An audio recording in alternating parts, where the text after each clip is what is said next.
Hello students, this is Shubham Sharma and आपका फिर से स्वागत है अपने YouTube channel Shubham Sharma classes पे।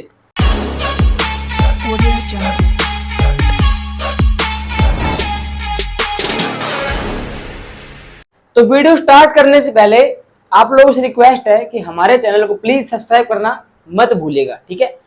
तो जैसा कि हमने आपको बताया था कि 10th क्लास का जो आज का जो हमारा जो वीडियो है, जो हम आपको समझा रहे इस वीडियो में, सबसे इंपॉर्टेंट होने वाला है। कैसे होगा? क्योंकि 10th क्लास के अंदर जो थर्ड चैप्टर है मेटल्स एंड नॉन मेटल्स, उसमें एक टॉपिक आता है रिएक्टिविटी सीरीज, सबसे इंपॉर्टेंट होता है। उसी के आधार पर आप जो डिस्प्लेस करवाते हो, ठीक है ना। जैसे हमने पढ़ा था कि जो Fe था वो Cu को डिस्प्लेस करवा रहा था। क्यों करवा रहा था? क्योंकि जो Cu था वो लेस रिएक्टिव मेटल था और जो Fe था वो हाईली रिएक्टिव मेटल था। तो हमने Fe से Cu को रिप्लेस करवा दिया।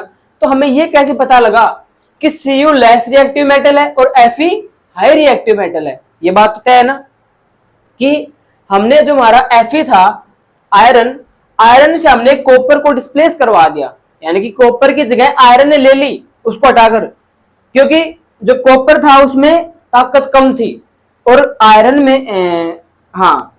में ताकत ज्यादा थी। ऐसा क्यों? तो वो हमें बताएगी रिएक्टिविटी सीरीज। तो इसको आपको ध्यान से समझना है, बिल्कुल ध्यान से एक एक टॉपिक को विदाउट स्किप किए, ठीक है। देखिए रिएक्टिविटी से हमारी क्या कहती है, देखिए it is a list of metals arrange in the decreasing order of reactivities. हमारे पास कुछ एक एलिमेंट्स हैं, मेटल है, ये इनको डिक्रीजिंग ऑर्डर में लिखा गया है, ठीक है ना। जैसे सबसे ऊपर जो है वो हाईली रिएक्टिव मेटल है, नीचे फिर धीरे धीरे कम होते चले जाएंगे। जैसे सबसे हाई है पोटेशियम का, सबसे कम है Au का, ठीक है। तो देखिए जैसे हमारे पास क्या है, सबसे हाईली रिएक्टिव जो मेटल होता है वो कौन सा होता है हमारे पास? पोटेशियम होता है, ठीक है। उसके नीचे फिर देख कौन सा होता है? सोडियम, फिर आता है कैल्शियम, फिर आता है मैग्नीशियम, फिर उसके बाद में आता है एल्यूमिनियम, फिर उसके बाद आता है जिंक, फिर उसके बाद आता है Fe यानी आयरन। इसका हमने एग्जांपल पढ़ा था कि Fe ने कॉपर को डिस्प्लेस करवाया था, ठीक है ना। तो हाईली रिएक्टिव मेटल कौन सा है? Fe है, क्योंकि ऊपर ये है और अब नीचे कौन सा है? कॉपर है। तो इसका मतलब समझे आप लोग कि कॉपर Fe को डिस्प्लेस नहीं करवा सकता, Fe ही जो है वो ही कॉपर को डिस्प्लेस करवा सकता है, ठीक है। तो लेड हो गया, फिर है हमारा हाइड्रोजन, फिर कॉपर, ठीक है, फिर है मरकरी, Hg को मरकरी बोलते हैं, Ag को सिल्वर बोलते हैं, Au को गोल्ड बोलते हैं। सबसे लेस रिएक्टिविटी जो होती है कौन से मेटल की होती है भाई? गोल्ड की होती है, ठीक है। तो कोई भी अगर रिएक्शन में आपको गोल्ड मिलेगा, कोई भी रिएक्शन हो आपकी, तो आपको गोल्ड को रिप्लेस करवा देना, वहां डिस्प्लेस हो जाएगा वहां पे, है ना। कैसे होगा कि उसके पास जो हाईली रिएक्टिव मेटल होगा वो उसको क्या करेगा? वहां डिस्प्लेस करवा देगा। तो ये हमारा था रिएक्टिविटी सीरीज। तो आप सभी अपने कॉपी पेन निकाल लीजिए और वीडियो को पॉज करके, क्योंकि मैं तो रुक नहीं सकता, आप लोग तो वीडियो को पॉज कर सकते हो, तो इनको उतार लीजिए नोटबुक में, बहुत ज्यादा काम आने वाले हैं। अगर आपको 10th क्लास में इस चैप्टर में बढ़िया नंबर प्राप्त करने हैं ना, तो ये जो है ना मेटल्स है जो हमने नाम लिख रखे हैं, इनको आप उतार लीजिए। ये आपका सबसे इंपॉर्टेंट नोट्स में से एक होगा, ठीक है। बाकी जो इधर तो है ही, वो हमने क्या कर रखा है, मोस्ट रिएक्टिव ऊपर है और लीस्ट रिएक्टिव नीचे है। ये बता रखा हमने reactivity decreases from top to bottom, कि जो रिएक्टिविटी जो होती है किन की भाई, जो मेटल एलिमेंट्स हैं उनकी हाईली से लोअर तरफ जाती है, ठीक है। तो हमारा ये था रिएक्टिविटी सीरीज, ठीक है। अब हम नेक्स्ट पे चलते हैं। तो देखिए हमारे पास अब है reaction of metals with non metal, ठीक है। हमने रिएक्टिविटी सीरीज पढ़ ली जो बहुत इंपॉर्टेंट थी। अब हम पढ़ेंगे कि रिएक्शन करवाएंगे हम मेटल की किसके साथ? नॉन मेटल के साथ, ठीक है। कि जब हमने मेटल्स को हमने एक प्रकार से इसका खेल बना रखा, हमने कैसे, हमने इसका रिएक्शन करवा दिया, कभी तो किसी के साथ करवा रहे, कभी किसी के साथ करवा रहे हैं। अभी इसका हम किसके साथ करवा रहे हैं? नॉन मेटल के साथ। तो क्या होगा देखिए, reactivity of elements is the tendency to attain a completely filled valency shell, कि किसी भी रिएक्टिविटी सीरीज में जो एलिमेंट्स हैं उनकी एक टेंडेंसी होती है कि उनको अपना जो लास्ट सेल है, वैलेंस सेल क्या बोलते हैं हम? लास्ट सेल बोलते हैं, ठीक है। किसी भी इलेक्ट्रॉनिक कॉन्फ़िगरेशन का जो लास्ट का चरण होता है उसे हम लास्ट सेल बोलते हैं। उसमें से कितने भी एलिमेंट्स हो, कितने भी इलेक्ट्रॉन हो, ठीक है, तो उनको पूरा करना होता है। लास्ट सेल को पूरा करने की कोशिश करते हैं, उनके उनको ये टेंडेंसी होती है, ठीक है। Reactivity of the elements is the tendency, कि किसी भी एलिमेंट्स की जो रिएक्टिविटी है वो टेंडेंसी होती है कि उनको अपना जो लास्ट का सेल है उसको पूरा करना होता है, कोशिश करते हैं उसको पूरा करने की, ठीक है। फॉर एग्जाम्पल आपके लिए देखिए, जैसे हमारे पास सोडियम है, इसका क्या होता है Na, ठीक है। सोडियम हो गया, कितने पे आता है ये 11, यानी कि इसके इलेक्ट्रॉन्स कितने, इसके पास 11 है, ठीक है। तो हम इससे क्या करेंगे, इलेक्ट्रॉनिक कॉन्फ़िगरेशन करके देखेंगे एक बार।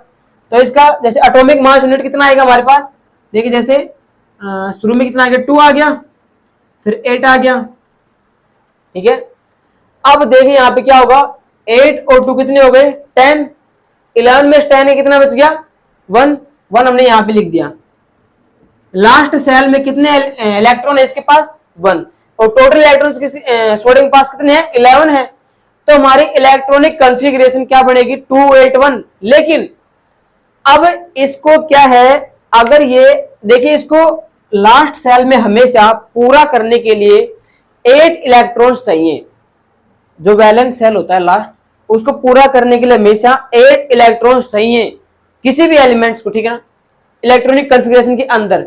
अब इसके पास तो एक ही है, ये क्या करेगा, 7 किसी दूसरे से लेगा। अब 7 जब ये लेगा तो इसको बहुत ज्यादा एनर्जी की जरूरत पड़ेगी, जो कि इसके पास नहीं है, बिल्कुल भी नहीं है, ठीक है।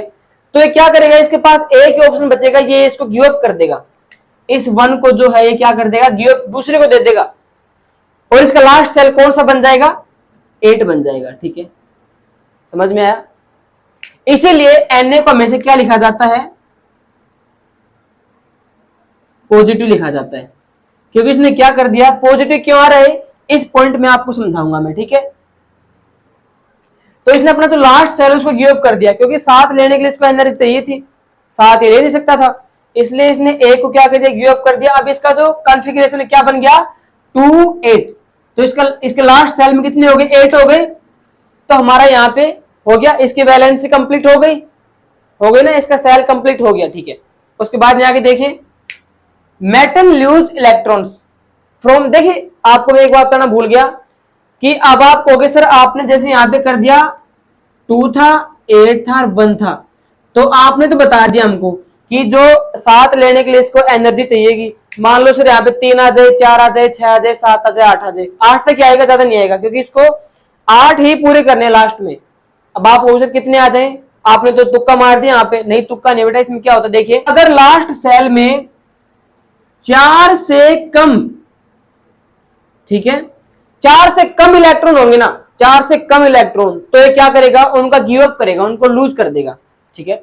4 से कम होंगे तो उनको लूज कर देगा, और अगर 4 से ज्यादा इलेक्ट्रॉन होंगे तो ये क्या करेगा, गेन करने की कोशिश करेगा, क्योंकि 4 से नीचे है तो इसको अगर ये गेन करेगा तो इसको एनर्जी ज्यादा चाहिए, तो इसको क्या करेगा, लूज करेगा ये।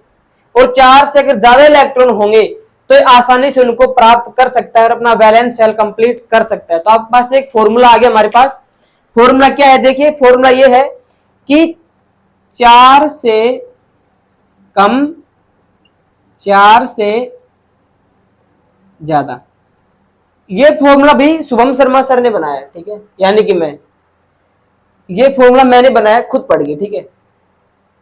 4 से कम होंगे तो क्या करेगा, लूज करेगा, 4 से ज्यादा होंगे तो क्या करेगा, गेन करेगा, ठीक है।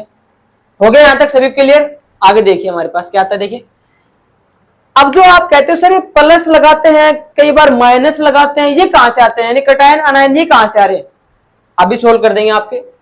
Metal lose electrons from their valence shell to form cation, ठीक है भाई, कि जो मेटल्स होता है वो लास्ट के सेल में से, वैलेंस सेल क्या होता है, लास्ट सेल होता है, इसमें से वो इलेक्ट्रॉन को क्या कर देगा, क्या कर रहा है, लूज कर रहा है, गिव अप कर रहा है। तो अगर किसी भी, आप ध्यान रखना, अगर कहीं पे भी इलेक्ट्रॉन को अगर गिव अप किया जा रहा है, उनको छोड़ा जा रहा है, किसी दूसरे को दिया जा रहा है, तो वहां पे हमेशा क्या आएगा, प्लस आएगा। जैसे यहाँ पे हमने Na प्लस लिखा है, सोडियम को प्लस किया है, ठीक है। और दूसरी बात देखिए, non metals gain electron in their valence shell to form anion. अब नॉन मेटल होते हैं वो लास्ट के सेल को पूरा करने के लिए बेटा गेन करते हैं इलेक्ट्रॉन्स को, लेकिन अगर वो गेन कर रहे हैं तो वहां पे क्या आ जाएगा, फिर माइनस आ जाएगा। देखो मेटल जो होते हैं वो इलेक्ट्रॉन्स को गिव अप करते हैं, छोड़ते हैं दूसरों के लिए, प्रसाद के रूप में दूसरों को बांट देते हैं, तो उनका प्लस हो जाएगा। नॉन मेटल क्या करते हैं, भीख मांगते हैं मेटल इलेक्ट्रॉन्स की, ठीक है। मेटल्स क्या होते हैं, दानी होते हैं जो इलेक्ट्रॉन को छोड़ दे दूसरों के लिए, तो उनका प्लस होता है, पॉजिटिव पॉइंट आता है। लेकिन नॉन मेटल्स क्या होते हैं, ये भीख मांगते हैं हमेशा इलेक्ट्रॉन्स के लिए कि हमें दे दो हमें दे दो, इसलिए इनको हमने माइनस कर दिया। सबसे आसान ट्रिक है सीखने की, ठीक है। जिस चीज को समझ में आ रहा है वो लाइक करना मत भूलिएगा कि ये अपने पास इलेक्ट्रॉन को मांग रहे हैं और ये दे रहे हैं किसी को, तो इनका प्लस आ जाएगा, इनका माइनस आ जाएगा, ठीक है। अब इसका एक पॉइंट और बच गया और देख लीजिए आप। अब उसी का चौथा पॉइंट हमारे पास देखिए, the compound form by the transfer of electrons from metal to non metal, कि वह कंपाउंड जो बना है कैसे बना है, इलेक्ट्रॉन्स को ट्रांसफर करके कहां से कहां तक, मेटल से नॉन मेटल तक। यानी कि इलेक्ट्रॉन्स को ट्रांसफर किया जा रहा है किसी भी प्रोडक्ट को बनाने के लिए, कहां से कहां तक, एक मेटल से दूसरे नॉन मेटल तक, यानी कि मेटल और नॉन मेटल के बीच में प्रक्रिया चलती है, ठीक है।